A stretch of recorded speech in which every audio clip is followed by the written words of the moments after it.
I thought I had that sorted from last month, but apparently I do not. Can Oh, no. somebody else Okay. push that? Let me see if I can do it. Hold on. Gotta remember what to do now. You have to make me host. Yes. Okay.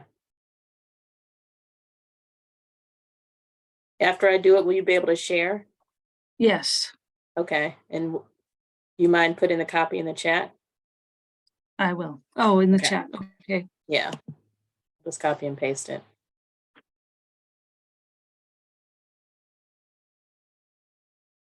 Beth is in the UK, LaDonna, so we've been Way cool. working on some of the kinks of operating these systems from there. Very cool. Mm-hmm. Yeah, except when it's not.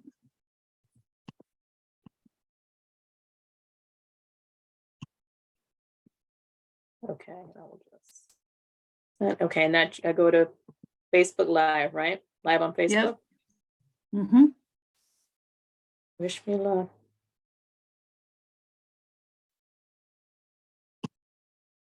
Make sure you share it to the page. Last time I did it, I shared it too. Yeah, By on your accident. own page. I'm working on it.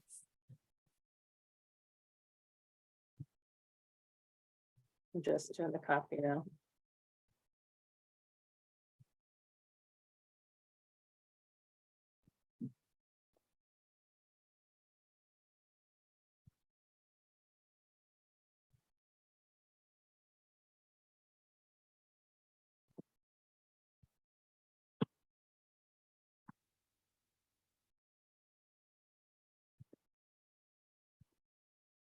Here we go.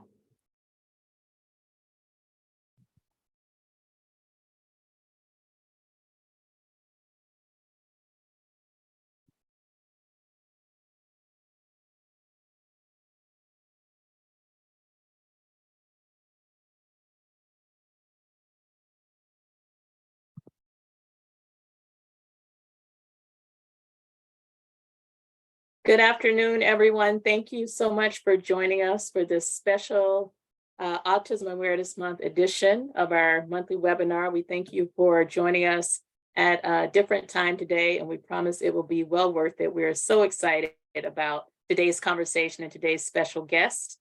Before we get into that, I just have to share that this is always a special month for me. So every year since we started M.O.B.B. United in 2016, so I guess the first one would have been 2017. We've taken April to focus on autism awareness and autism education, and we've done it from all kinds of different angles, from explaining what autism is to talking about how you get your child to independence, to talking about interactions with law enforcement, to talking about people who receive later diagnoses. We've had a lot of different conversations about this. We featured a young man who was arrested in Virginia a few years ago and had to fight and get a pardon from the governor to be released. Him and his mom came on. So we've had a lot of rich conversations on this, and I'm so excited about the mother we're going to talk to today. But I just have to share, for those of you who don't know, what a big part autism plays in the whole creation of M.O.B.B. United. I started the organization when my sons, I have two sons, were 4 and 7, and my oldest son has autism. And I often say that although we are not an autism advocacy specific organization, I don't think I would have started this organization if I didn't have a son with autism. I think many moms of Black sons are afraid and worry about what may happen to them as they interact with law enforcement and in society, in schools, and all kinds of settings. But I think for me personally, having a child who had an additional need, an additional vulnerability, is the thing that really pushed me over the edge to feel like I needed to make the world a better and safer and more welcoming place for him. That was such a big part of the motivation, because so much of the rhetoric was around just comply, just do what the police officers tell you and it'll be fine. That's what we hear, right? And I know that for my son, like, that's probably not going to work. He does not process information in the same way. He can't communicate quickly enough to tell you what's going on with him. He may not even understand what the officer is saying. So I was just really offended by that rhetoric for those who can't just comply for a whole host of reasons. This is just one of many. So it really motivated me to take action. And many moms heard the call. Thousands of moms from around the country heard the call and felt the same concerns that I did, whether they had a child who has special needs or not. So I just wanted to share that. And I'm so excited to introduce today's guest speaker, LaDonna Hughley, who has decided to grace us with her presence, and we're so grateful.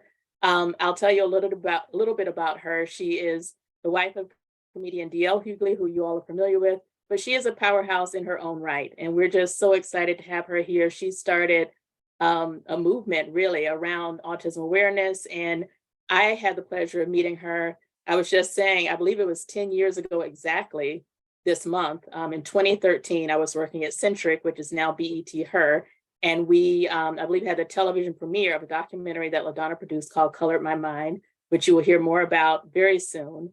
And we did a shoot with her and some of the other mothers who were featured in the documentary. It was LaDonna and Shannon, Donna, Tammy McCrary, who I worked, she's Shaka Khan's sister. I worked with her in another capacity when she was managing her sister, and Tisha Campbell, who many of you know. So we had a conversation with all of them about their experiences of being autism moms. And I, was just sitting there with bated breath because at that time, my son had just very recently been diagnosed. He was 4 at the time.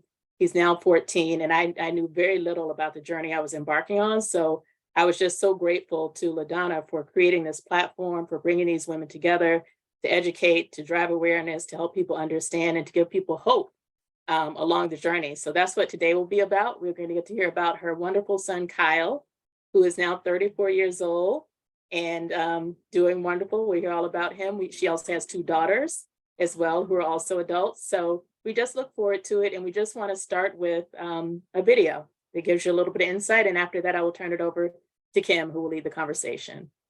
So thank you so much.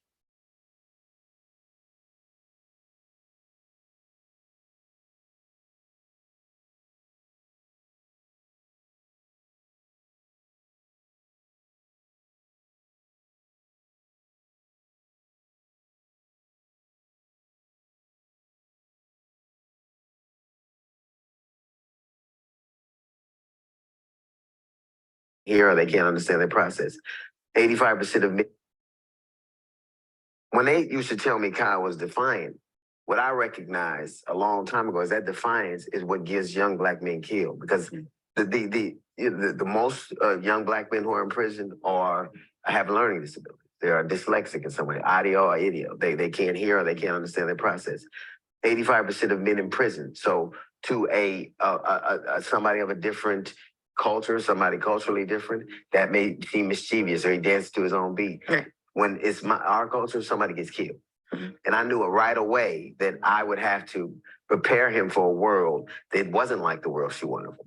Like I was a coddler. And I was like, I just, he was like, get in the game. I can't let him do this because it will cripple him. It'll be, you could literally get your son killed by not getting him ready for a world that won't see him that way. So I think for a lot of his existence, a lot of his growing up.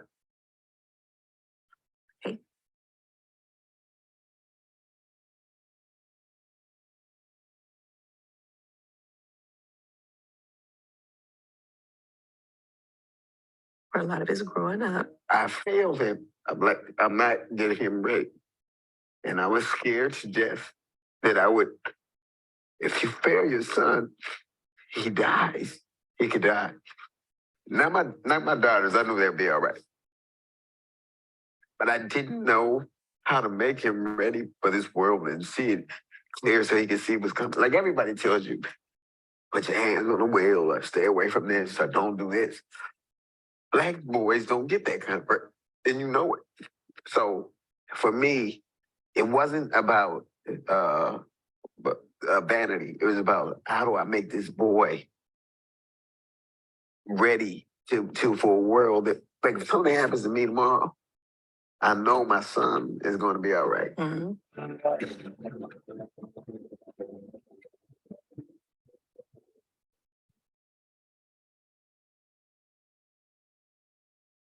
Hi, so thank you again so much, LaDonna, for joining us. I shared that clip because it was so impactful to me to hear you guys discuss how you got to the point where you knew that Kyle would be okay.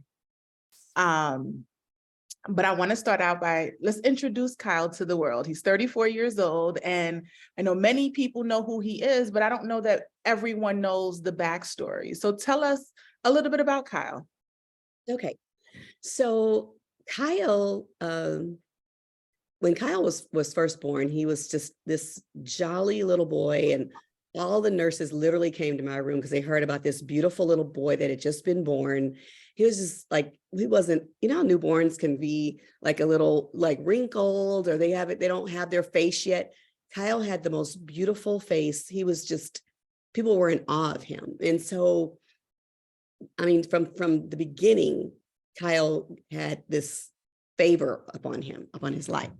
And then as he started developing and becoming a toddler, he had he was just like advanced, very advanced. He knew his ABCs, 1, 2, 3s and colors. Like seriously, when he was like 16 months old, he was saying things that normally kids that age don't say. And he was saying the green rug. And I didn't say that. He just listened and whatever. And then, but I noticed that his speech was exaggerated. Mm-hmm. I noticed also that he would like do things like this and looking at his fingers off the side, like his eyes would be all the way in the corner of his, like he would just not even really turn his head, just do like this. And I noticed that he would like be in a trance when we were in the car, just looking at stuff that, we had conversation going on in the car, and he was more fixated on what was going on outside of the car, like the cars passing by or the mountains or whatever. He just wouldn't say it. And so I just started watching him because I'm like, okay, my daughter Ryan didn't do that. My niece and nephews that I had at the time, they were that age at the time, I should say, they weren't doing that. But I didn't give it a whole lot of thought because he was potty trained, he ate, he slept, he didn't do anything as far as tantruming, he didn't do anything. So that was different in that way. I just noticed little quirks, if you will. And so from that point, we moved from where we were far out, and we moved back to Los Angeles, and he went to school perfectly fine. The teacher's pet, teacher loved him, kept him very close to her, but not because of anything. He was just a wonderful kid that she wanted right up under her. Then we moved to the Valley, and Kyle was about 8. He was in 2nd grade. And I was talking to my sister about it, and I'm like, because she was administrator at the time. And she's like, my advice to you is to definitely have him tested. If you think something's going on, have him tested, but don't do it through the school because you don't want him labeled kind of thing. You don't want him, the black boy, and he's this, that, or the other. Next thing you know, he becomes disruptive, or he has ADHD or any other label that they could put on him before we were able to find out for ourselves. So I did some research, talked to our pediatrician at the time, and he said there's this amazing doctor by the name of B.J. Friedman at UCLA. Make an appointment with her. She will definitely help you out. A godsend. Went to Dr. Friedman, tested him, asked all these questions. Kyle had to put together puzzles. He was in this room, and we were able to see him, through a glass window. He couldn't see us, we could see him. He did everything on par. Answered all their questions, all those kinds of things. And she came back and she said, well, good news. He's going to be an amazing asset to society. Don't limit him. Don't tell him anything about this is what you have. But she gave us the stack of paper that was about this big. It was it was stapled together in this manila envelope. And she says, my diagnosis for him is Asperger's. And we were like, what the heck is that? Well, and she told us, of course, it's on the spectrum of autism, and but he's going to be fine. And I'm like, okay. And immediately I cried, not because of his diagnosis, but because I knew how to help him. We have a diagnosis. We have information. We have, so-and-so probably had it. Einstein, they talked about Einstein, that was probably Asperger's, or they don't even say Asperger's anymore, your autism spectrum disorder.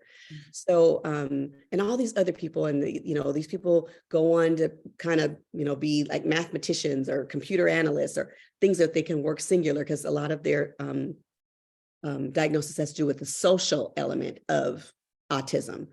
So I was like, okay, cool. And so we decided that we would not tell Kyle that he had Asperger's, if you will, and we would just watch him and teach him and let his school know, give them the information. And he got a one-on-one, because what happened is, the reason why I forgot to say that reason why we had him tested is because whenever his teacher would pull out math, Kyle would literally hide under the desk like math was the boogeyman. And we were like, what? She was like, does, we had a parent teacher conference. Does he do that at home? We were like, absolutely not. He's himself at home. He's Kyle. He's our child. And so that raised our suspicion, is like, why is he doing that because of math? And she said, each and every time. And she'll say, when my husband was saying in that clip about him being disruptive or defiant, the teacher used those words. She said, well, when I tell him to sit, he would sit on his legs, like, you sit with your legs under you. He would sit like that in his chair. And she called us. She's like, well, when I asked Kyle to put his feet on the floor, sit on his bottom, he says no. He doesn't say no, but he doesn't do it. And my husband's like, is he being disruptive? No. Is he trying to get attention from the other kids? No. So what you're saying is, because you can't break him, he's being defiant, and that is not acceptable. So we spoke with the principal. Kyle received a one-on-one, someone to kind of help him shift himself in class, especially about math. And we went on, and Kyle went on to have not that one-on-one, but another one-on-one also when he went to junior high school for math. And so he started doing so well in math. He got straight A's. They were like, this woman is now a crutch, because she's spreading out his lunch and she's doing this, that, and the other. He doesn't need all that. So we had to part ways with her. It was very sad, because she was like family. She was great, Kyle. And then he just went on and did his thing, went on to high school. Unbeknownst to any of us, he did this thing where the juniors put on a talent show for the seniors. And so Kyle literally he went to Millennium, this school dancing school in North Hollywood in California. And I had no idea that he had this talent of dance. Like I was amazed. So from that, we enrolled him at Millennium Dance Academy. And that's where like a lot of the top dance choreographers were teaching and also working out at. So he went there. And then from there, he got really interested in this mixed martial arts called Krav Maga. And that is what he is doing now. It's kickboxing, and he's won several awards. He's won titles. He did it in Thailand, and we were like, what? So from birth to now, Kyle is an exceptional individual. He's just, the grace of God is on him. The favor of God is on him. And he is a pleasure. Always has been. All the kids are. But we're talking about Kyle today. He's just a pleasure and a gift from God to us and anyone who's around him. They just like, he's amazing. And like, thank you, he is. So he's 34 now. 34. And he works with DL on the radio station. Yes, he does. He has his degree in film. He went to Columbia. He has his degree in film, but he decided he wanted to be a director. He decided he does not want to do that. He has this passion for martial arts. So he's a trainer, as well as that's what he practices. As far as his body, he's an amazing, his body is insane. I mean, if you go to his Instagram page, he's a Killer Kyle 1988. I think that's what it is. And to see him just grow, mature, his friends, he is living his life, his best life. He has a girlfriend, he's dating, he always has dated, but he has an amazing girlfriend, and he's living his life, and thank God. So that's where we are, and the best way. So I think it was 2011, you got this vision for your short in Colored My Mind. Yes. Tell us about how that came to be, the subject matter, the other moms you partnered with, and the legislation that came out of that. Sure. Okay. So a friend of mine was having a Christmas party, and we were socializing through her house. And I noticed Shannon, my friend, who I met through Jack and Jill. I noticed, I met her through Jack and Jill, but I also met her. She was living in Switzerland at the time. Someone told her that I lived here in my neighborhood. She wanted to know what it was like. So, and should she move here? So she called me from Switzerland saying, thinking about moving in your neighborhood. Tell me about it. So I told her about it, blah, blah, blah. She ends up moving here, didn't sight unseen. And because of what I told her, she says. And so from that, you know, I went into her house and, you know, helped her get settled, all these things. And this night, our friend hosted a Christmas party at her home. Shannon was in the courtyard and I noticed she was like wiping her eyes with tissue. I'm like, what's going on? And she goes, our son was just diagnosed with autism. He's on the spectrum of autism. I'm like, and I'm like, okay, I can't tell you how or when, but trust me when I tell you, he's going to be fine. She goes, I've heard that Kyle has autism and is on the spectrum, and you can't tell. And I said, well, Kyle has what's called Asperger's, and it's on the spectrum. There's the spectrum of autism is vast, as Alicia said earlier. There's so many different aspects of autism. It's not a one person, you know, characteristic, if you will. What my son does, someone else may do more, someone else may do less, and someone else may be severe, and someone else may be undetectable, but still they have autism. And so she's telling me, you can't tell. And I said, you know, we had what I told you before about the school, and we had him tested and da, da, da. And so she goes, we need to do something about this. You know, I know you're talking to me and all that, but, you know, and I'm like, let's do it. And she said she heard about, you know, Tisha, and we were talking about Holly. And at the time, Tisha wasn't talking about it, and nor was I. And as my husband said, it wasn't because of shame or embarrassment. It was because nobody was talking about it. And so we were in the trenches in that time, you know, like making sure our son got what he needed. Our family was intact. And it was kind of like, you know, how they're in trenches in the war and you cover each other. And that's where we were. And so Tisha, while I knew her son had it, because, you know, you hear, you know, like Holly talked about it. I didn't talk about it. Tisha wasn't talking about it. And we were just going on with life. And so Shannon's like, I heard about Tisha's son. I said, well, I'm not going to approach that, because if she is if she is available and wants to talk to us about it, that's fine. If she hears we're doing something, but when you come to someone with what's going on with their child, that's an invasion, especially something like that. Your child has a mental situation or some type of illness, you wait till that person comes to you, and you don't just say, hey, what do you think about? She wasn't there yet. And my friend Donna, her daughter is also on the spectrum, and she's more severe. She's like definitely more severe. And then Shannon knew Tammy McQuarrie, Shaka Khan's sister. They were working together on some things. And so she goes, well, I know I know Tammy will do it. And I said, I know Donna will do it. She goes, well, who's going to talk to Tisha? I'm like, not me.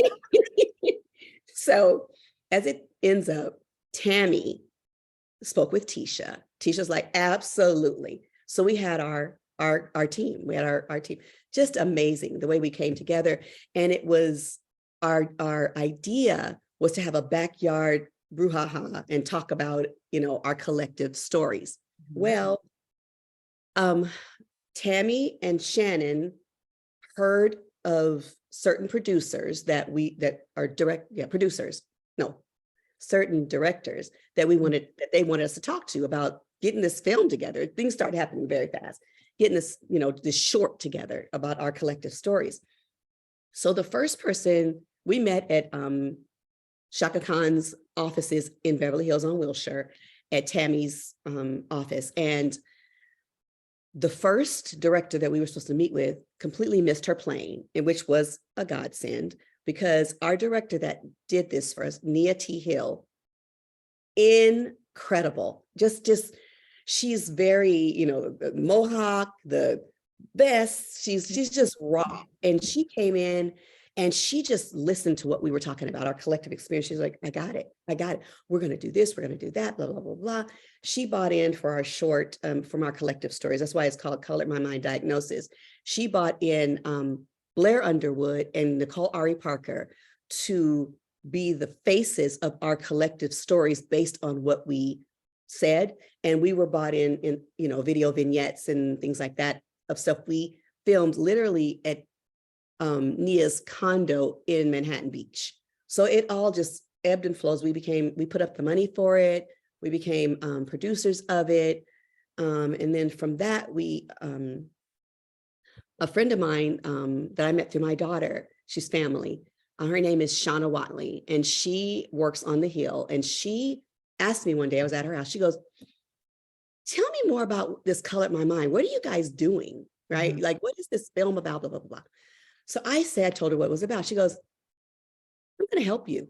And I'm like, in what way? She goes, I just have a passion. She welled up with tears, and I just have a passion for what you're doing. And I'm like, okay, you know, help us in what way? And, you know, we had this film, we had won the Bronze Lens Award for Atlanta. And so she says, my firm is going to take you all on pro bono, and we're going to go around to senators and congresswomen and men, and we're going to have a day on the Hill, and we're going to tell your story. And because there's this thing that's up for, they're doing away with it, called the reauthorization bill, right? They're going to take it off the books because they were like, well, we don't have anything that falls under this, so we're going to do away with it. So she did all these appointments for us. We saw every senator, including, oh, good Lord, John, why is his name escaping me? From Atlanta, the Congressman John, come on. Lewis. Thank you. Thank you. John Lewis, we saw Senator Clyburn, we saw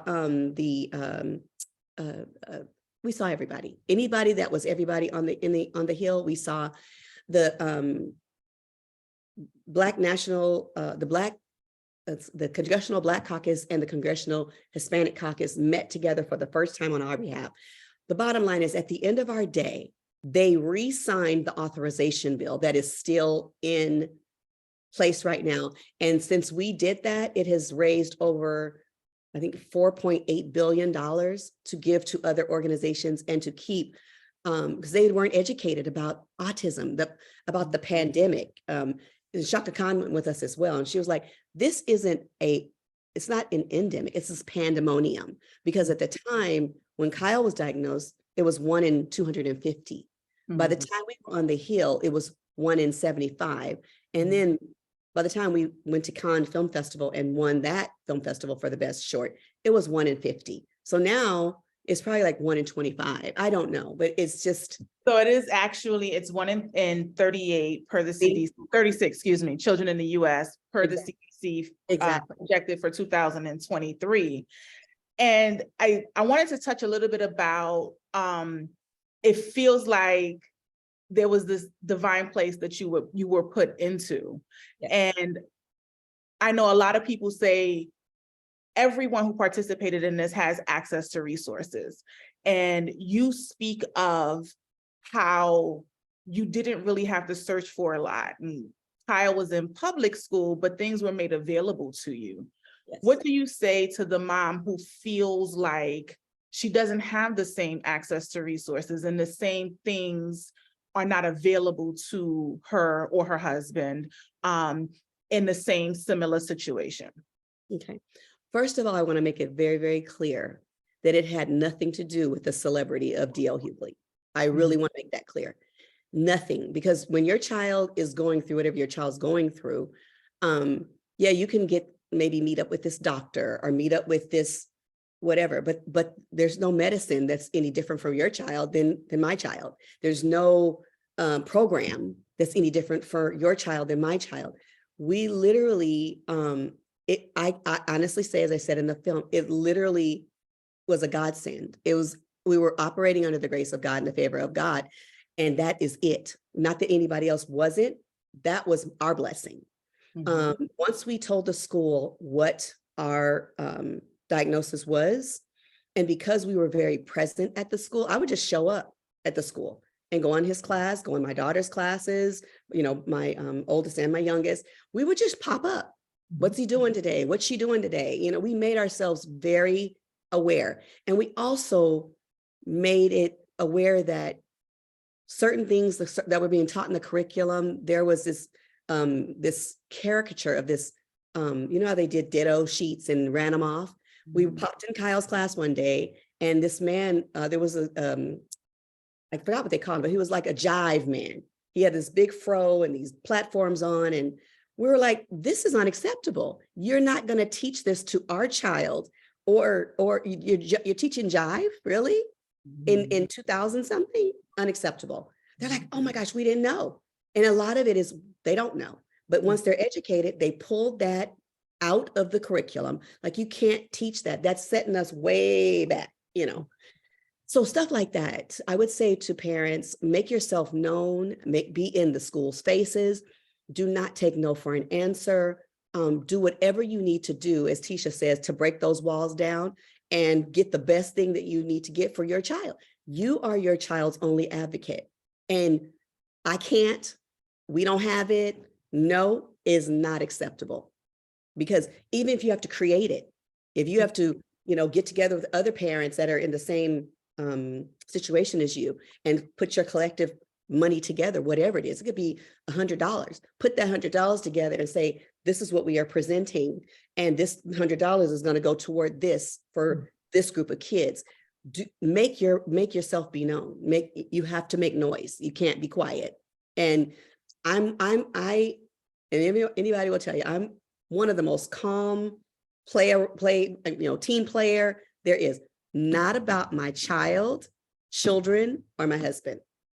No, I'm bullhorn, screaming, do whatever I need to do, because you're going to see me, you're going to hear me. And so I want other parents to know that in addition to under the guidance and grace of God and the favor of God, it literally was us always showing up. We were always there. So during this time, it sounds like you, DL, rallied, but you have two other children, you have two daughters. What was that like for them? What were the dynamics there? And how is their relationship now? Okay. So initially, the dynamics were like any other household, to be honest with you. I think kids are some of the smartest beings on earth. It's like babies instinctually know, when a person that's holding them has a good spirit, or not that they don't have a good spirit, but that they're genuine with them. And that's the kids. They knew their brother even before we told them anything. And our girls have been and are still fiercely protective over their brother and each other. But they're like, during their school time together, elementary school, because they didn't really find out until junior high. And Ryan, our oldest, is like, I wish somebody would say something about my brother. I'm just waiting. And she's that person. I'm just waiting. They never did, thank goodness. Again, the favor of God is on Kyle. He's just a special being, more special than anybody else's child. But as far as my witnessing of my child, God has his hands on all of my children, and Kyle in particular, regarding this autism thing. And so I don't have a negative story about our children having to adjust or us having to do special time with Kyle, or because again, the advice from Dr. Friedman was, don't acknowledge it. You know it's there, but you don't want to acknowledge it and make it a crutch for him or the kids to say, well, Kyle has that Asperger's thing and today is not a good day. No, you don't have that. Today is not a good day. You behave the way that everybody else behaves. We didn't treat him any different. Our kids didn't treat him any different. And so we don't have it was hard for the kids, or, Kyle got favoritism because he never did, still doesn't. They're all the same in that way. So I would say to parents also, depending on the level of your child, you know what your child needs and what you're dealing with in your home, but some may have to have special time with, their kids to have some normalcy for those children that are not diagnosed with whatever, we're talking about autism. So with autism, you might have to take your child that has autism and spend special time with them. Whatever the need that your child has, as a parent, as a mom, as a dad, you have to meet those needs, whether it's collectively or individually. And I mean, even still, I do things separately with the kids and that are adults now and together, you know, and if one of them needs anything, you know, we're right there. Even as adults, we are right there, you know. So that's what we did. And mind you too, back up, when my husband and I got married, we were 22 and 23. Wow. Very, very young. I was 23, he was 22, older. And so we had Ryan, I had Ryan at 24, Kyle at 26, Tyler at 28. So 28 years old, completely done. And I really chalk a lot of our experience up to ignorance because we didn't have the time to really think about anything. We were so young. There was no internet, thank God. So we couldn't Google anything. There was not information. We literally had to rely on God, our families, each other, our children, that they were telling us their truths. They were living out their truths. And we didn't have any other distractions or anything else pouring into us except for what the doctor said, what the teacher said, what we said to each other is what we did in the trenches. So that's what we did as young as we were. We just did it and we didn't think about it. Thank God. I mean, I actually can empathize with that. I say that about my family situation a lot as well. You are the mother of the household, and we know that that comes with a whole lot of implications. One of the things that you guys talk about very openly are you guys' family dynamics. He's the protector, you're the mother, you're the nurturer, you are the person who is coddling. He even used that word, coddling. Yeah. Tell me what it felt like at that time with the early diagnosis and just trying to figure out what the next steps were. And as DL describes, not knowing whether or not he could protect his only son in his differences. How did that make you feel? And how did you manage that for all of the dynamics and components of the household? Yeah. One thing, and this is going to be maybe controversial to our viewers, but it's not to us because this is how we operate in our household. I know my place in our relationship and he knows his. And we play to those strengths of me knowing me and my position, him knowing him and his position. And so he allowed me to be me and I allowed him to be him. And we rubbed each other's backs when it was rough and stood our ground when we felt that we needed to be heard and say, no, I don't agree with what you're doing. I don't agree that he should get in the game right now. I don't agree that you should continue to coddle him right now. And then behind closed doors, we would have our conversations as far as, well, what does that look like for you? And I don't agree. And I'm going to keep doing what I'm doing. And I'm sorry that you don't agree. And so we had that dynamic. And then there was a point in time where I realized that if I continued the coddling the way that I was, that it would hinder Kyle. And I had to step back and literally close my eyes at times and walk away. When my husband was telling Kyle something about his behavior, he said this to him one time and I wanted to smack him. He said, do you want to be known as the weirdo on campus? And I'm like, how dare you say that to him? Because Kyle would do this thing where he would stim, he would do this stimming thing to calm himself down. And I'll tell you about that too. But my husband, when he said that, I felt that he gut punched me. Like, you don't talk to him like that. And he goes, I have to speak to him the way that he's going to hear me and had to know the seriousness of what I'm saying. So that was a moment I had to close my eyes and walk away and let him do what he needed to do. And he and Kyle talked about it. And at the end of that, I said, well, how did that make you feel when Dad said that? And he goes, well, initially not good, but once Dad told me what that meant, I understand what he's saying. So we came up with an idea what I could do with my hands rather than, on the campus, at school in elementary and junior high doing this. And my husband's like, you can do that all day long at home and in your room or whatever. When you're out in public, absolutely not. What can you do with your hands to not bring attention to yourself in that way so that someone starts bullying you or saying inappropriate things to you? And so my son goes, well, I guess I can just put my hands in my pocket. And I was gonna say, Dad. And my husband was like, let's try that.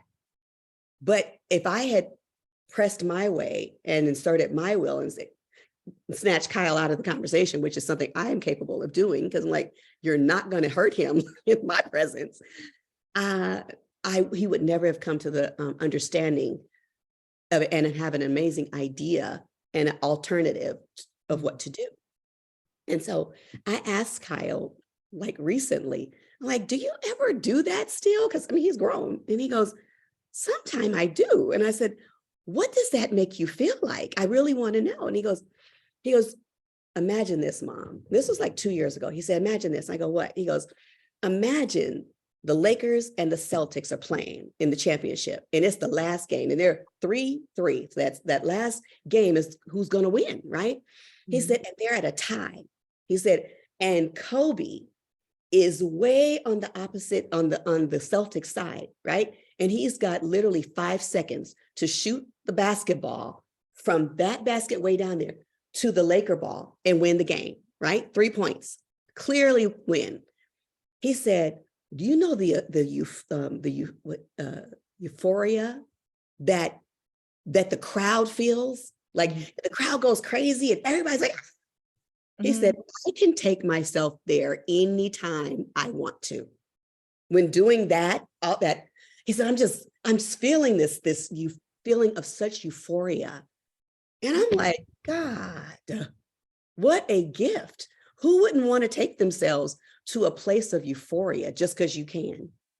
And so from my husband and I parenting our children, and particularly Kyle, the way that we did in our youth, because we were so young, I think we have done pretty darn good, really. And our family dynamic is not for everybody, because my husband is very raw with our kids. And the stuff that he says to them is just crazy in the best way, because that's our dynamic. But people are like, oh my God, in a good way. And I'm very grateful for that. I'm grateful for the way that we allowed each other to be with Kyle. And I was able to step back when it was the appointed time. It wasn't easy, but I'm glad nonetheless that I had enough common sense and good godly backing to say, okay, I have to step away and go in my room and cry and let my husband be his parent, his father. I think it's really important that we highlight that you describe him as raw with your family, raw with your children, raw with Kyle, but he certainly also offered alternatives and kind of unpacked what that looked like and supported Kyle in a way that allowed him to find something that worked for him. Yes.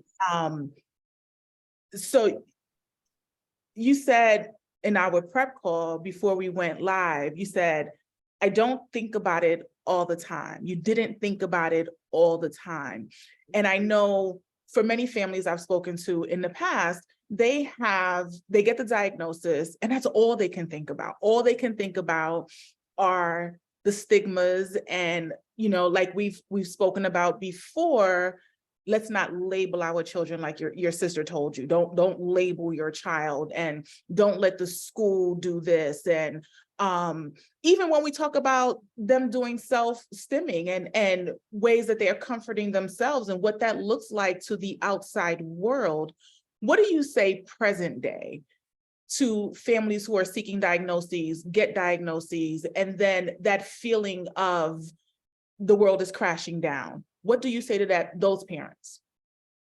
I have to bring my faith into it. That is all I have concretely is my faith, my belief in God, my belief that God is going to bring us through, my belief that whose report will I believe? I will believe the report of the Lord. I am not ignorant in my faith. I know and have common sense about what it looks like, what it is. And I know that no matter what, God is going to allow us to walk through this. And so because of that, I don't lead with any number of things that I've gone through, and so my advice would be to, first of all, tap into your faith source.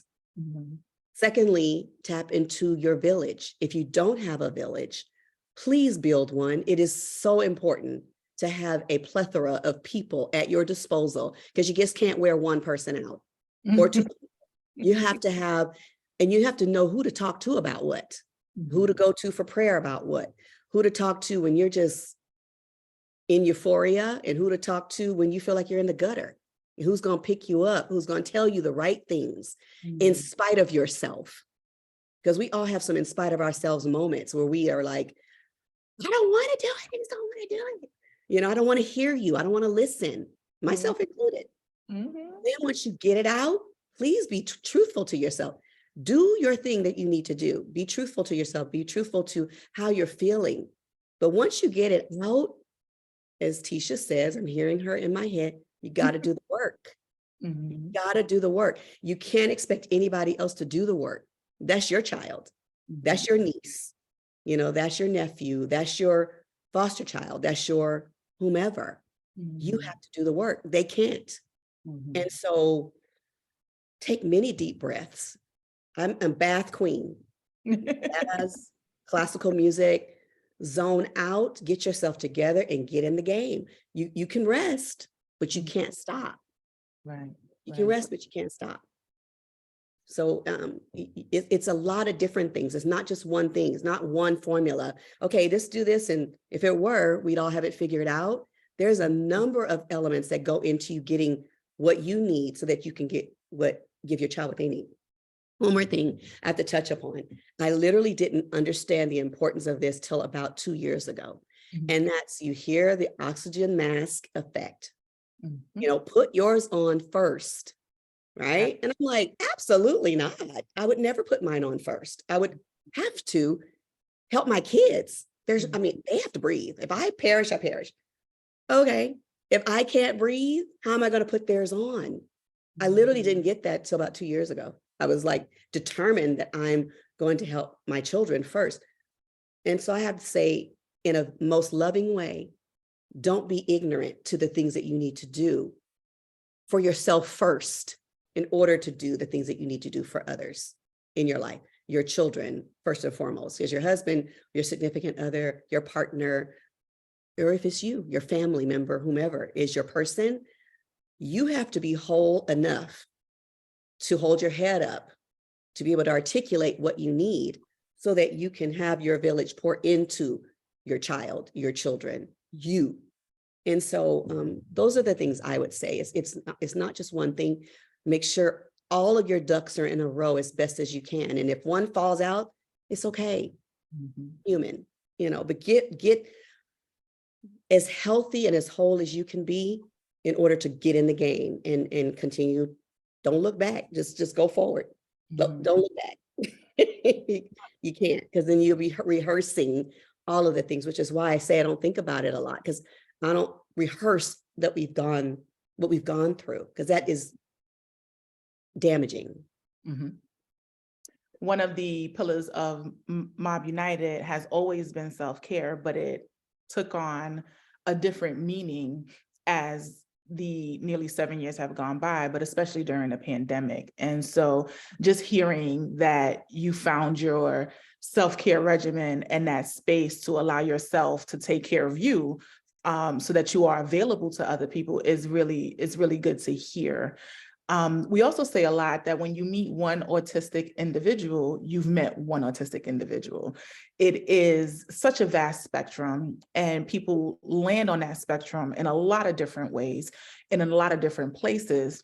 What I enjoyed about Colored My Mind is that you guys were all on different areas of the spectrum. You had different struggles. Your children were in different places. And I think it's easy to say Kyle is high functioning. My child won't do, X, Y, and Z. That's not in their cards. But the title of this talk is It's Gonna Be All Right. And so I want to talk about ways families can find their respective all right. It doesn't look like yours. It doesn't look like mine. But what are some ideas you would have for them to find a place where they figure out that their son, their daughter is gonna find their respective all right? I would say that you mentioned the five of us women that became Color My Mind, and how vast our spectrum within the five of us. We were from mild to severe. Mhm.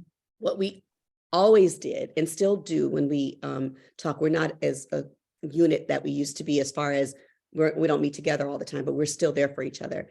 And I remember Tammy and my friend Donna had the two most, word I want to say is challenging, two most challenging. And myself, Shannon, and Tisha were not as challenging, but they were more challenging at the time than I was. Mhm. And so we gained strength from talking to each other and giving each other hope. And when one of their children did something, we just like went crazy. Oh my God, Zen has a girlfriend, and not in a way to where we were like genuinely, and still are, so remarkably happy, because I would tell them all, and they would look at Kyle and like, there's hope, there's hope. I'm like, there is. And while each child is different, celebrate their milestones, whatever they are. Don't look for your child to do the impossible right now, because what might be impossible for your child might not be impossible for my child. But that doesn't mean just because it's impossible for your child right now that they're not going to meet that goal at some point in time, And so it's always good to have people around you that you can talk to, or even say, you know what, I'm going to take notes from what LaDonna said, or Donna said, or Tammy, or Tisha, or Shannon said, and I'm going to incorporate that into my son or my daughter or in my household, and see how that works. And if that doesn't work for you, then see what Susie on such and such a talk show said, or on such and such a news radio said, or in a book that you read. Incorporate everything you think you want to do. Investigate the foods that you feed your child. Investigate the atmosphere. If you need HEPA filters in your home, or you need to put them in some type of an oxygen chamber to get more oxygen. See what it is that they need and do your best to meet that need. And again, no is not an option. This is for my child. This is not, you're an adult, so don't tell me no. Tell me together, we're going to figure it out. How about find out some funding for me somewhere so that my child can have this oxygen hyperbaric chamber, whatever it's called, to get what they need. Or talk to me, not about medicating my child so that they're zombified, but let's try something a little under that so that they can still function. And let's talk about when you take your child out in public. Don't be ashamed. Learn how to not be ashamed, right? My child is autistic. Stop staring at him or her. And is there something you can help me with? Be bold enough to tell people what's going on with your child so that they can become compassionate. My child's not a bad little kid, acting out. My child has a diagnosis, and you need to be compassionate about that. How about that? It's okay to tell people those things. And if you come off a little strong, that's okay too. We're all learning. It's you'll learn and you'll find your footing. But until you do, you're an advocate all day long for your child in no matter what situation it is. And don't be ashamed of that. But another thing I want to say, what might be uncomfortable for you might be the most comfortable thing for your child. Example, day camp. It's summertime, your other children are going off to day camp. Your child with autism may want day camp too. So don't think somebody's going to automatically, they're going to misuse my child, so I don't want to send them there. That's you thinking that. That's you going in your own mind. That might be the best thing for your child. Try it out. No one says you can't stay for half a day and step back. And you don't have to have your child see you looking at him or her, but do what you need to do to find comfort, and then let your child fly. Let your child become the best that they can become, no matter what their diagnosis is, no matter what their level of diagnosis is. Push them a little bit more to do a little bit more. Push them beyond their comfort zone, without making them, of course, have a tantrum.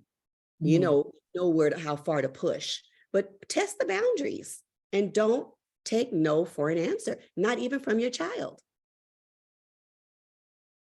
I have one last question before Dipolsha comes back on and gives questions from the audience.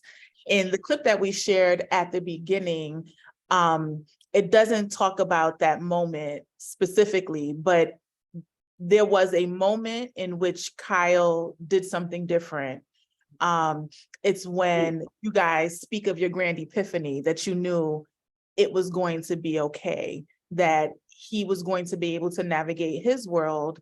And it is almost like all three of you, DL and Kyle, got to the point where you understood, this is it, this is my moment, I'm branching out. How easy was it for you to for you, DL, Kyle, to kind of let go and just let him go with it? Right. I would say for me, it was easier than my husband. I would say that in that, I would started to demand more from Kyle. I would ask him to do something, he would go, fine, and I'm like, wait. I don't talk to you like that when you ask me to do something. I'm pulling him out of his comfort zone. Come out of your room, do this, do that. I need you to do this. I need you to bring in these groceries, put it away, just stuff. So what you're speaking of is my husband, Kyle drives. He's been driving since he was 16, has his own car, everything. But he didn't want to drive anybody else's car. He felt comfortable driving his own car. And my husband said he was getting ready to go to work, but he didn't have gas. And this was the radio station work. And so he calls Kyle in and he says, hey, son, I need gas in my car. Could you please go fill my car up? Kyle went, sure. And we were like, he's literally stepping outside of his comfort zone in such a confident way. It's like overnight, right? And of course, my husband, he's very sensitive. So Kyle got back and he just hugged him. He cried. He said, I'm so proud of you. Something so small to other people, that was a huge milestone for us and for Kyle in particular, because he just walked with his head high. Sure. You're like, I can do that. And he drove my husband, at the time, it was a Range Rover. And at the time, Kyle had a Mustang. And he got in that car, went and filled it up, came back, here are the keys. And so now it's nothing for him to do anything that we ask, but that was a huge milestone to go put something so small for other people, for us and for Kyle in particular, and my husband. It was huge. So that is going back to what I said just a bit ago, and that is push your child out of their outside of their comfort zone, and just see and that was a huge push, because you're talking about driving. You're not talking about taking out the trash or cleaning out the refrigerator, nothing that can really hurt him. You're talking about him driving somebody else's car and not knowing how to operate it, because he's not a car person. If it was a car person, he would have known everything about that Range Rover. But Kyle, that's not his thing. So small moment to most. For us, it was huge. And from that point, everything just opened up. Even more of a relationship between my husband and my son. It's like they hey, old man, hey, young man. They're just very smitten with each other, and thank God. Again, my family dynamic is something I cherish more than any parts of fame, any parts of what he does, any parts of what my husband does, any parts of what I do. My family, our family, means everything to me, and that is what's most important to me. Everybody's good, and even if they're not, we will make it work, and it's going to be fine. That's it for us.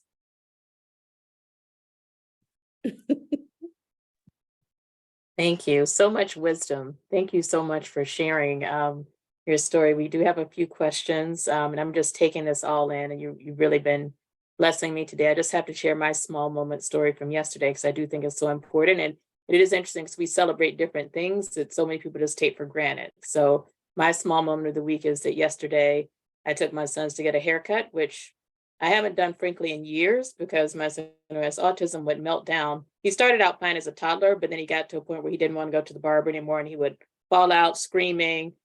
Man would have the clippers, he'd be squirming out of the chair, falling on the ground, screaming. One time he was out in the middle of the street on the sidewalk because he was so traumatized by the barber. So we started having a barber come to our home, cut their hair. We did that, throughout the pandemic. And my mom was the one who decided to try to take him back to the barber sometime last year. And it worked, but I still was going nowhere near it. I wasn't going to try it. I didn't trust it, right?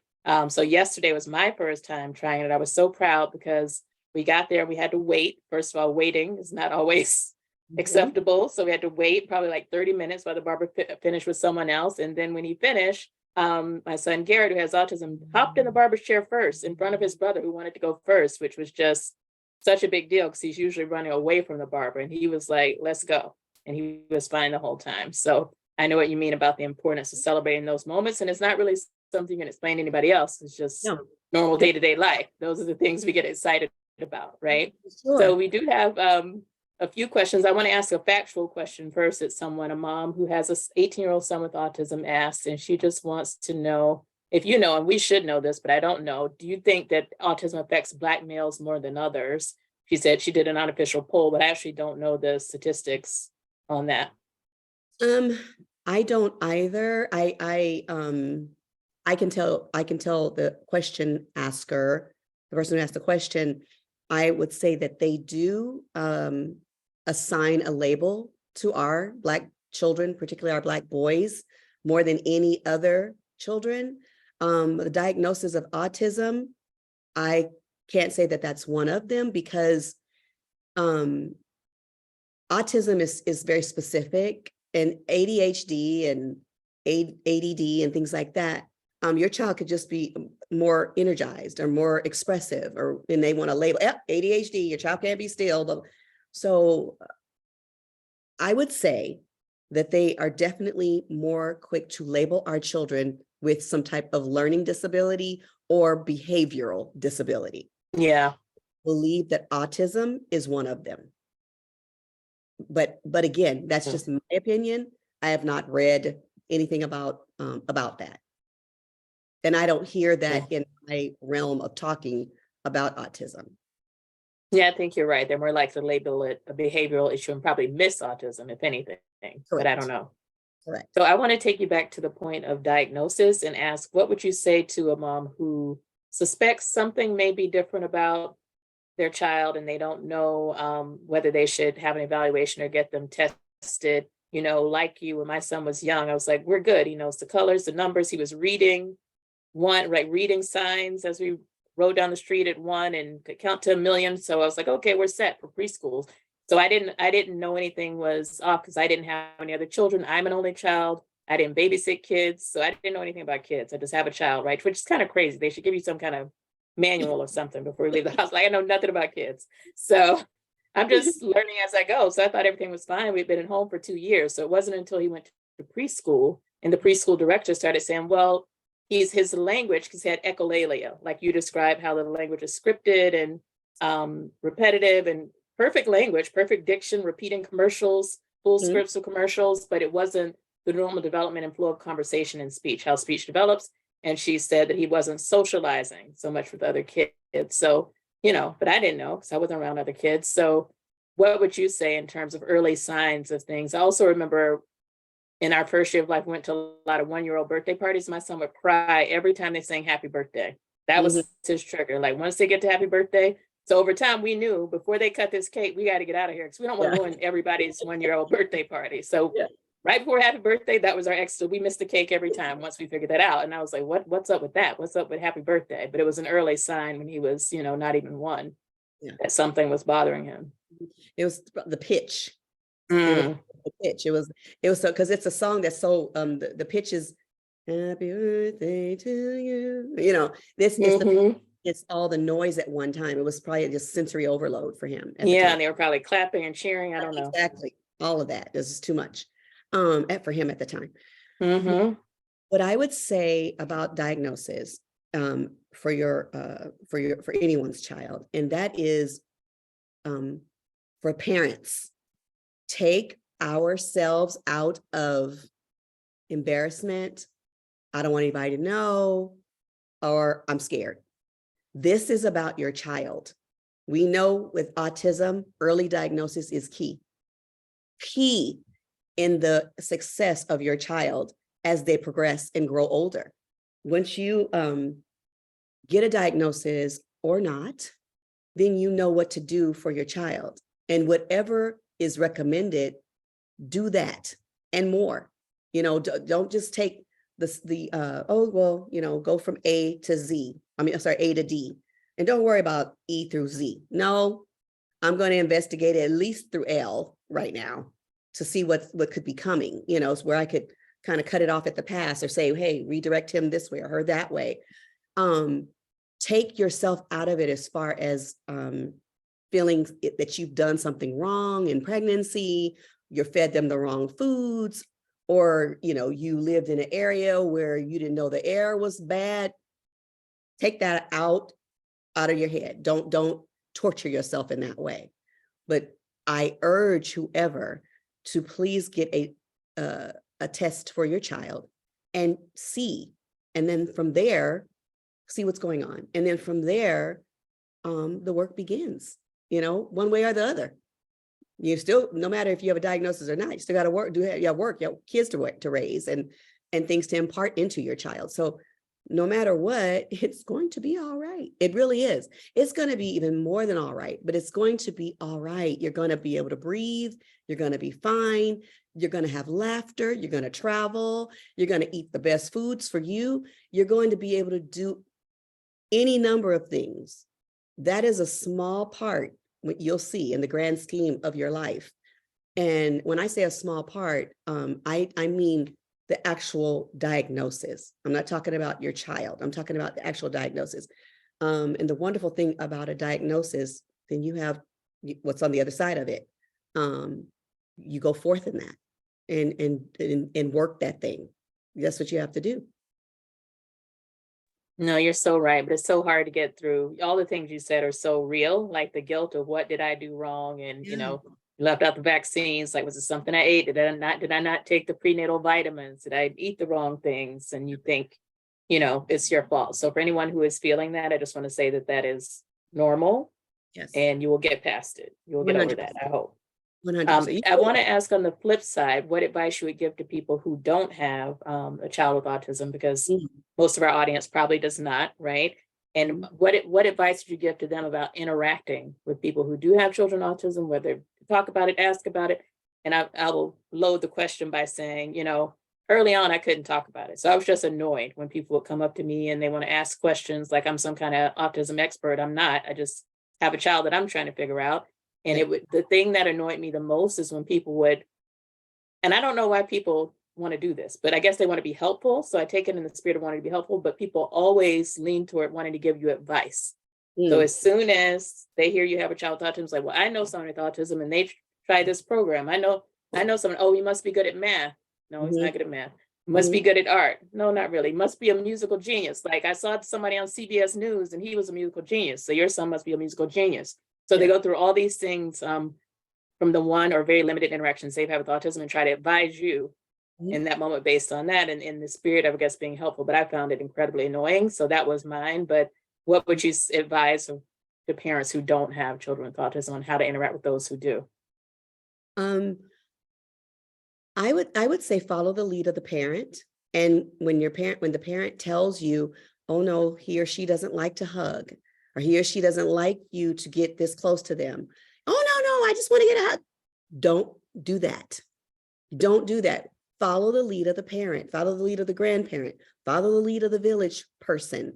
And if they tell you don't do those things, don't do those things. Another thing in that is put yourself in the shoes of the autistic parent, those of you who don't have an autistic child, and ask yourself, would you want unsolicited advice for your child if your child happens to be overweight, or if your child happens to be any number of things? Would you want somebody just coming out of the clear blue, you know, you should put her on a diet, you know, she shouldn't be eating that? No, don't do those things. That's rude. that is rude. It's beyond rude. It's insensitive and it's not welcomed.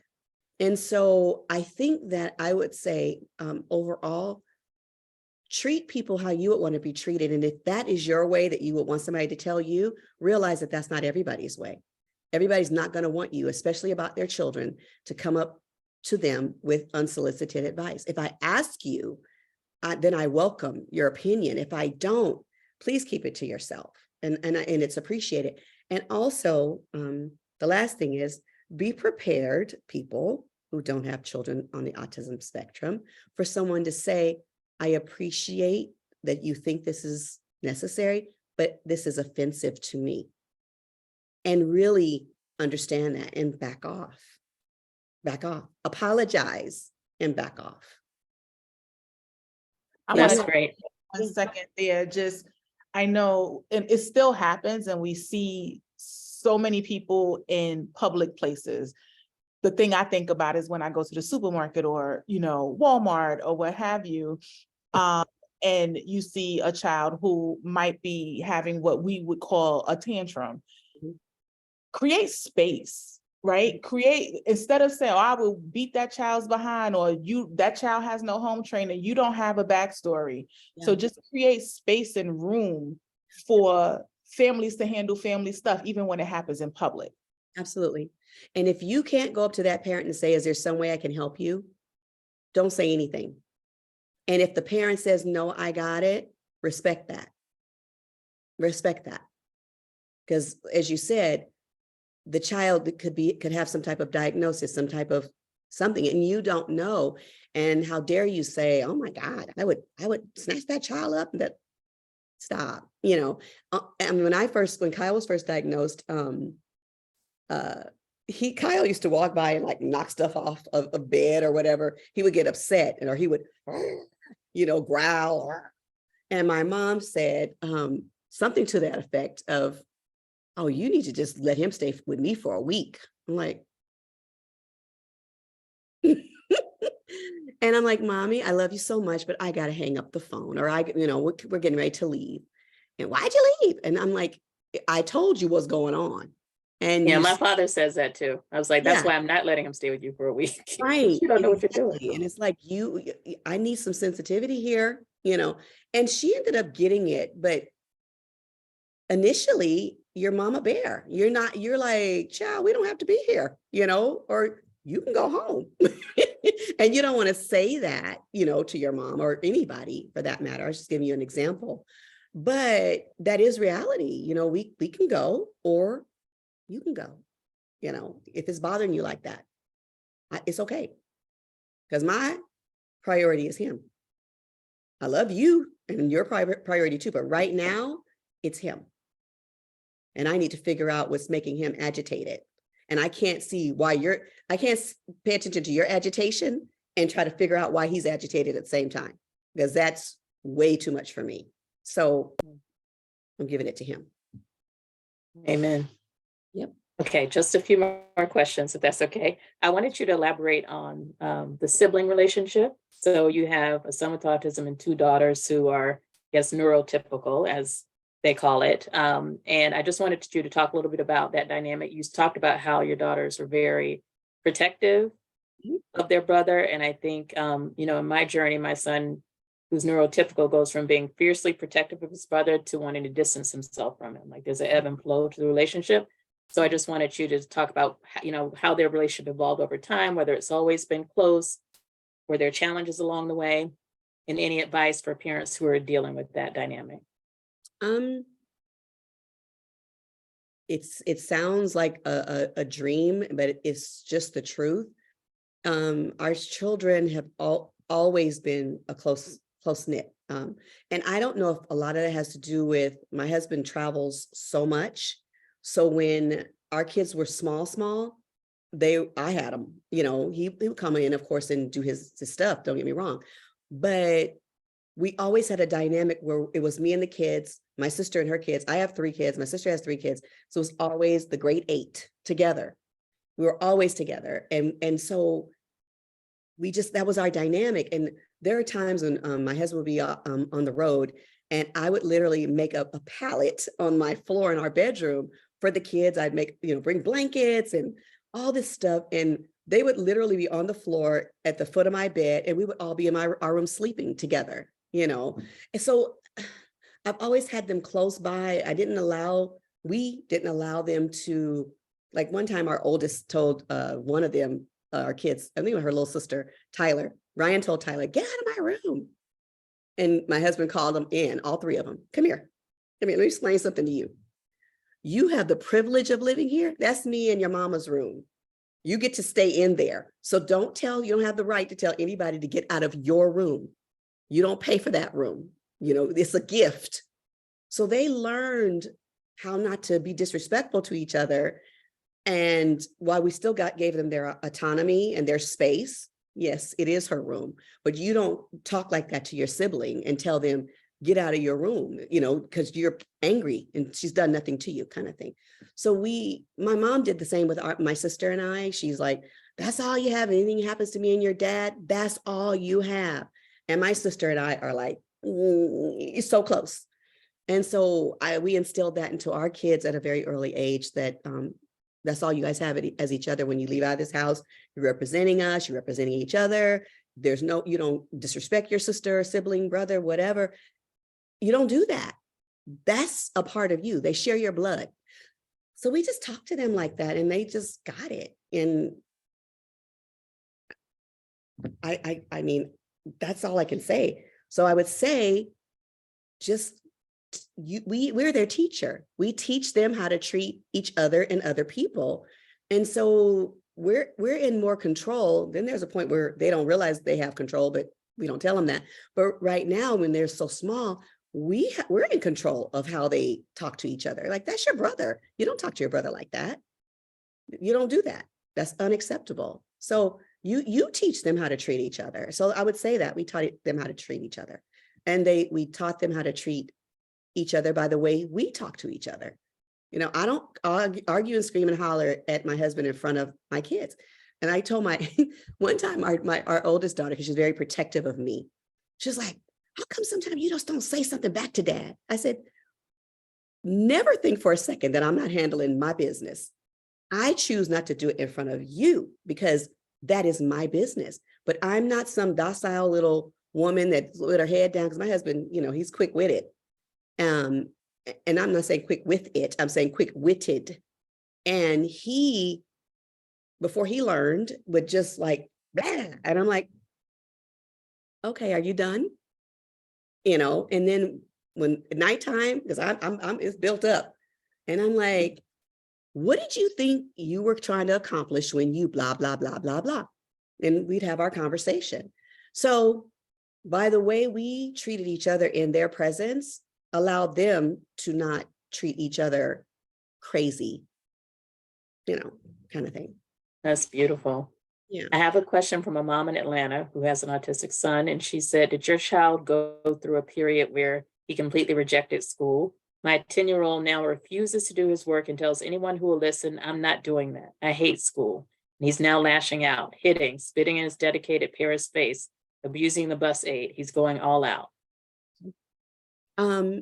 So no, I didn't go through a period, not with Kyle, with Tyler, our daughter. She was like, but so that's natural. That's a natural thing. Now for the behavior part, I would tell the mom to try and, what's a good word? Try and reward your child with something that they can look forward to if they go to school. If they don't and do well, not just go to school, but do well. If they don't abuse the bus driver, if they finish their work on time, if they stay on task, what are you going to do to celebrate him or her? And it's like anything else. We all want to be celebrated. So, and it's like, well, no, that's what they're supposed to do. And you're right. That is what they're supposed to do. But I know when our children get, good grades or did something phenomenal, we rewarded them with something that made them feel special. Whether it was doggone, my daughter loves paydays, You come home, there's a payday on her pillow, or we take them to a nice dinner or get them some type of cute little trinket, a bracelet, something, not a whole bunch of money. Okay, if you don't talk back to the bus driver, I will bring you a donut. How about that? Or I'll get you your favorite game, or I'll get you something, until they realize, this is not bad. School is good. And then the gifts and trinkets and whatnot will change to something else, so you have to meet them where they are and start small. Like I said, don't go buying anything that's ridiculously expensive. It could be, some Oreo cookies or some veggie straws or whatever they like, something that will reward them because they did a good job and they listened. And that's any child, but autistic child in particular, you have to really, whatever your child really, really likes, present that to them and say, but if you don't do you're not getting it. And there's going to be some type of punishment. And it doesn't have to be not a spanking. I'm not a big spanker. I'm more of a talker. My kids are like, you make us feel so guilty with your looks and what you say. I'm like, because I do my best for you. That's why. And when you don't do your best for me, you're outside of the family dynamic. The family dynamic, we do the best for each other. So, our children, and if your child that has autism, mom, is cognizant and can understand what you're saying, and I believe that they can, based on what you told us about your child, talk to them and say, I'm disappointed. Does it feel good to you to disappoint mom? And just talk to them like they're the little people that they are, and so that they understand that I'm disappointed in your behavior and that's not acceptable. And we are a unit here, and you're outside of the unit, and you can't do that. Wonderful. Just two more questions, if that's okay. One, I just wanted to explain to people and get your experience with this, that autism is not a medical diagnosis, in the sense that you can't take a blood test or do an X-ray or anything like that to get the diagnosis. There are 3 markers of autism: communication challenges, social challenges, and restrictive behaviors. And you have to have all 3 to get an autism diagnosis. And I just wanted to know from your experience, which of those is a spectrum. So along those things, there's a broad spectrum of communication. Some people, who were previously called Asperger's, have high verbal communication skills and speak very well. But then there are people in communication who are completely nonverbal, right? Yes. Social skills. Some people are able to make friends and have romantic relationships. Some people have no friends at all. And then restricted behaviors, it could be a wide range. I'll talk a bit about that more in my experience. But what was it for Kyle? As you look across the spectrum of the spectrum, which of those impacted him most? And what were some of the behaviors? You mentioned waving his hands. Were there other things along the way that manifested? Right. Okay. So Kyle's behavior on the spectrum was social. It's very much social.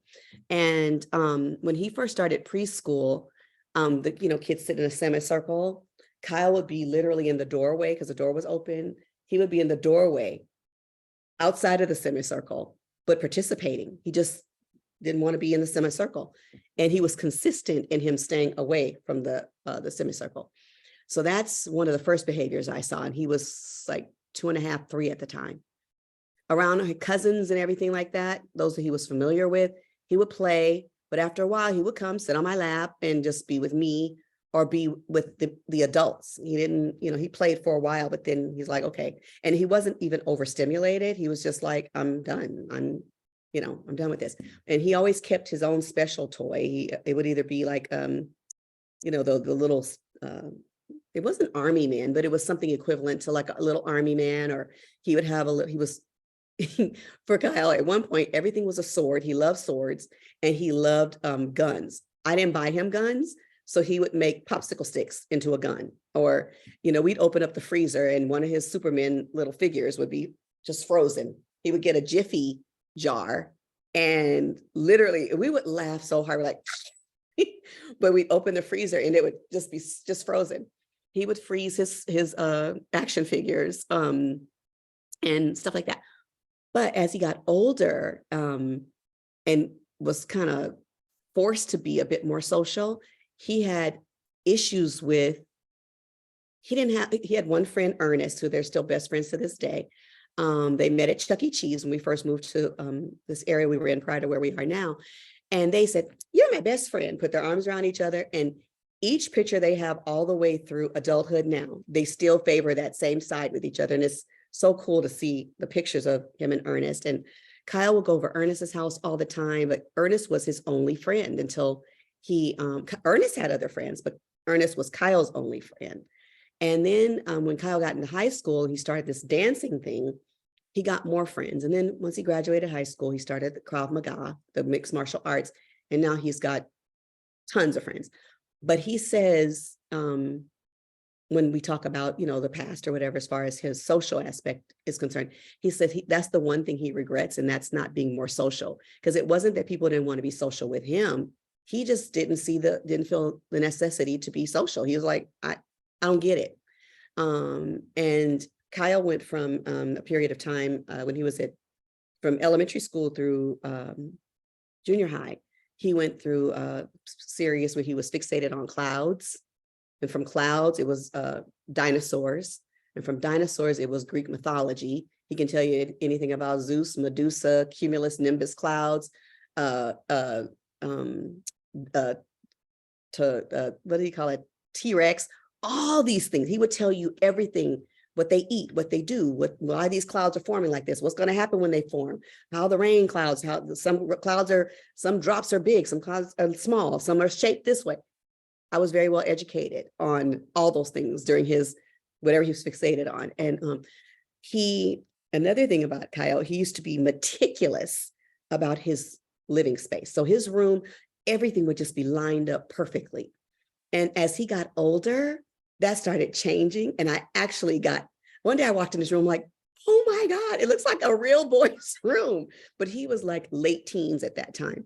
And I'm like, it's not so doggone neat.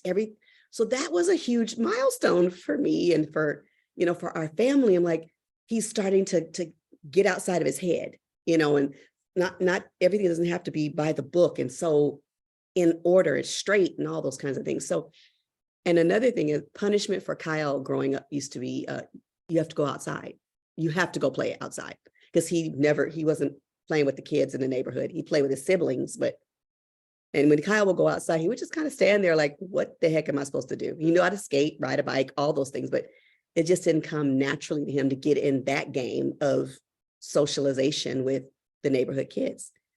Just didn't. So, and we met him where he was. We didn't force him beyond, we didn't make him feel bad for how he chose to meet the need that he had. So we were like, okay, well, do what you need to do. But punishment was go outside. You got to go outside, get some fresh air. So that's great. Thank you so much for sharing that. I shared earlier this week, my son has to put everything back in its place, which is usually more helpful than not. Like he puts everything back where it belongs. But now he's decided that soap doesn't belong in the shower. So when he finishes showering, he puts the soap back in the box it came in and back in the closet on the shelf with the new bars of soap. So now I get in the shower and there's no soap, and I have to remember to get out to go look on the shelf. Yeah. It goes both ways, but he also pours out everything. I think that's his thrill. Like that's the current one anyway. Like he pours out lotion and facial cleanser and wash detergent and dish soap. So we have to hide it. But I think it gives him this euphoria that you talked about. He's getting something out of it, and turning on sink water, just seeing things pour and stream provides something for him that I don't. It just gives me, let me just say this. I'm so celebrating him, and I know it's hard and challenging for you, right? But because we know that that's his behavior, just get your soap. Just don't. Oh my goodness. Hundreds of dollars down the drain. That's why I can't take him to anybody's house, because they're going to be mad at me because he went to the bathroom and poured out their luxury hand soap. So. Yeah. But you know what? But that's his way, and we got to meet him where he is, because we know how the normal is. We know what that normal is. He's figuring it out. So if he's pouring out lotion, hand soap, honey, don't do that. That's good soap, blah, blah, blah. But if he's determined to do it until he's not, maybe buy Dove, buy Dove.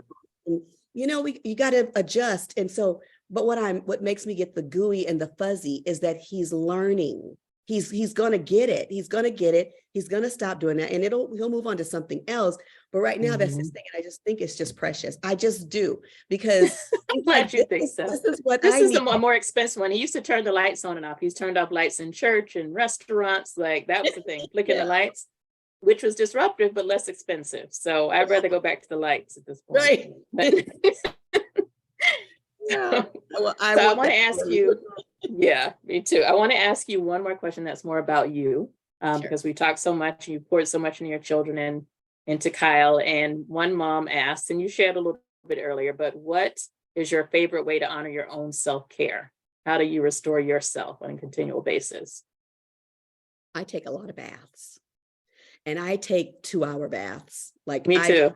Yes, bubble baths. I drain the water, put it back in.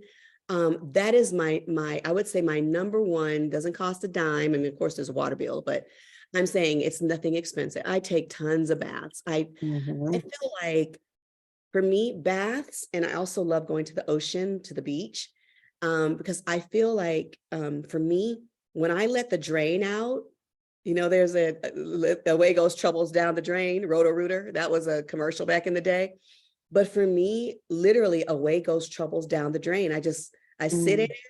I allow myself to relax in it.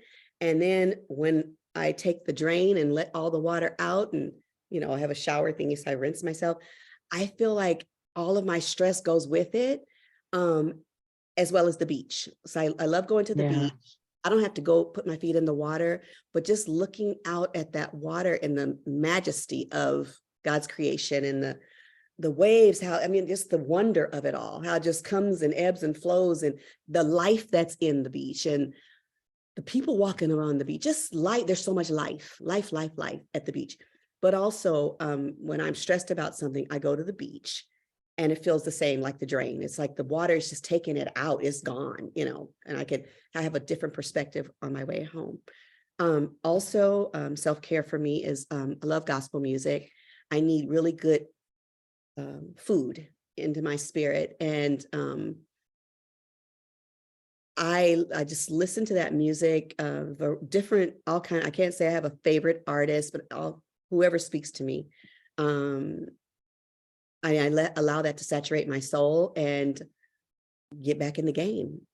Also, I love to love my village, love my girlfriends, my sister friends mean the world to me. I can count on them. I trust them, and they trust me.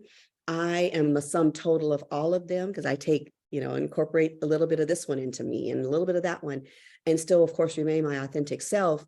But I love that I get so much from my sister friends. And travel. Love to travel.